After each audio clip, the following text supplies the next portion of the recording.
नमस्कार दोस्तों, ईमानदारी का हिसाब। दोस्तों, यह कहानी एक पिता अपने बेटे को ईमानदारी किससे करना चाहिए उस बारे में बताया है इस कहानी में।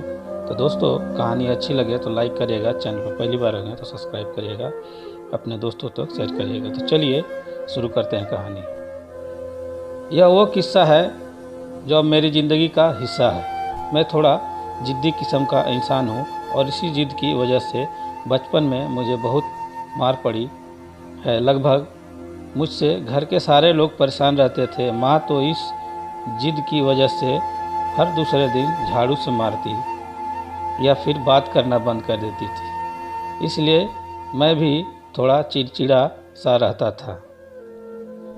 लेकिन इस सब रंजिशों के बीच एक शख्स चुपचाप मेरे साथ खड़ा रहता था।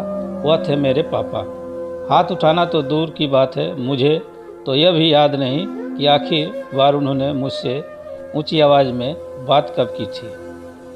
हूबहू मेरी तरह दिखते हैं वो, क्योंकि पापा हमेशा कहते हैं कि जितना मैं उनसे सीखता हूँ उतना वह भी मुझसे सीखते हैं। बाप बेटे के रिश्ते से पहले हमारे बीच दोस्ती का रिश्ता है। जैसे दोस्त एक दूसरे के बिना कुछ कहे आंखों ही आंखों में एक दूसरे का हाल समझ लेते हैं, बिल्कुल वैसा ही हमारा रिश्ता भी है। पापा मुझसे कभी किसी के लिए मना नहीं करते। जब मैं उनसे कहीं जाने को कहता था, फिर कुछ करने को पूछता हूँ, तो वह सिर्फ एक बात बोलते कि बेटा, अगर तुम्हें यह गलत नहीं लग रहा तो करो। यह सब सुनने के बाद मुझे न जाने कैसे खुद सही और गलत का अंतर समझ में आ जाता है।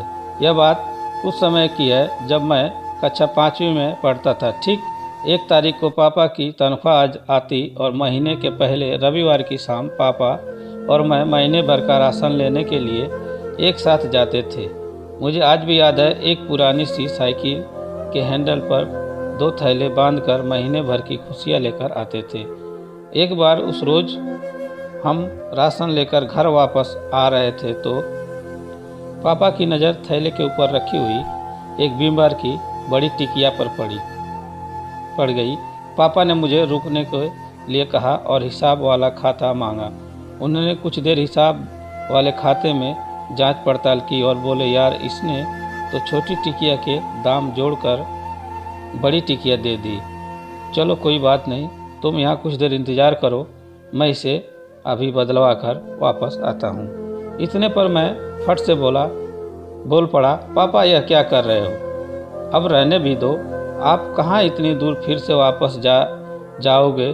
तो पापा एक पल को रुके, जरा सा मुस्कुराए और उस टिकिया को हाथ में लेकर बोले, बेटा, यह मुझे गलत लग रहा है तो मैं ये नहीं करूँगा। पापा वापस दुकानदार के पास चले गए। मैं कुछ देर वहाँ इंतज़ार करता रहा। कुछ 5-10 मिनट बाद वह बड़ी टिकिया को बदलवा कर एक छोटी सी टिकिया लेकर वापस आए और हम घर की ओर चलने लगे। रास्ते में पापा ने एक हाथ से साइकिल को संभाला और दूसरा हाथ मेरे कंधे पर रखते हुए बोले, बेटा, ईमानदारी किसी और से नहीं की जाती, ईमानदारी खुद से होती है। ईमानदारी हर उस चीज़ में होनी चाहिए जिसे तुम दिल से करते हो। तब जाकर यह समझ में आया कि ईमानदारी सिर्फ पैसे की मोहताज नहीं होती।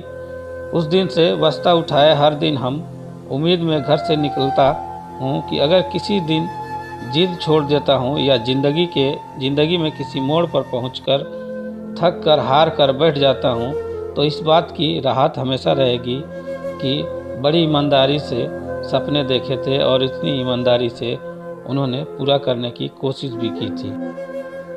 क्योंकि यह जो ईमानदारी है ना, पापा की उस वापस लाई हुई छोटी टिकिया की तरह है जो गलत नहीं है।